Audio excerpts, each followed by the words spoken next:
just keep thinking I'll lose you again or something terrible will happen. I know it sounds crazy. No, no, it does not sound crazy. I would feel the same way. Matter of fact, I did. You might know her from the hit ABC show Castle, where she plays Richard Castle's daughter, Alexis. But actress Molly Quinn has been acting since she was just 12 years old. She is from Texarkana. Her family's still there. She visits often.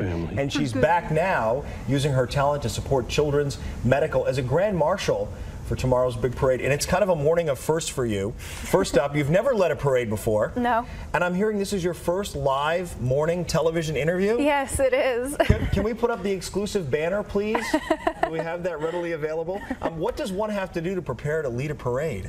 You know, I think just prepping your smile. I think that's really the most important thing, you know, warming up those cheek muscles and getting ready to see everyone and be happy, which comes very naturally. I find myself to be a very effervescent, happy person. I gather that. And you're back home quite often, you say, because you have, your parents are still there. Yes. And you have new additions to the family. Yes, I have 3 nieces who are 9, 6, and 3, and then I have a little baby nephew who's 1 and just the cutest thing. So I try to get home as often as I can to spend time with them. So at 15 years old, you get this role as Alexis Castle on what was at the time, in March of '09, I think a mid-season.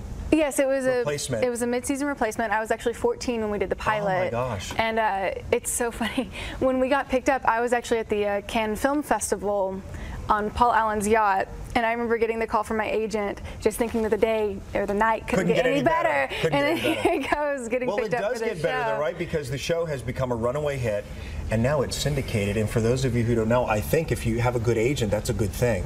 Oh, you know, working with wonderful people, it doesn't really get better than that. Syndication is lovely, and I do have a really wonderful team on my side, but I really try not to think about the business side of things. Well, that's what I was going to ask you. You seem so untainted by, quote unquote, Hollywood. How do you maintain really that sense of balance? I gather it has something to do with the family in Texas. Absolutely, absolutely. And my mother was very aware of that, and so was my father. But my mother is one who stayed with me in Los Angeles. And still visits me quite often. But she was always very conscious that whenever I could, especially when I was younger, just getting home all the time. Like I spent at least half of my time back in Texas, probably until I was 17 or so, when I just got, you know, so busy. But yes, absolutely my family, and also, I don't know, I've never really let it affect me. Like even things I used to watch, it just seemed like a fun thing to do. I've never tainted it for myself, and so therefore I don't think it's, you know, I've not jaded me or something like that. I think it's great. I think it's great, and continued success to you. And what an honor, right, to come back to your home city. Really, it's the city closest to your hometown, to be part of the holiday parade. And of course, we're glad that we can take part in previewing that big event tomorrow. Molly Quinn, thank you very much. Thank you. All right, we'll be back in just a moment. Stay with us. Not bad for your first live morning television. It's okay, right?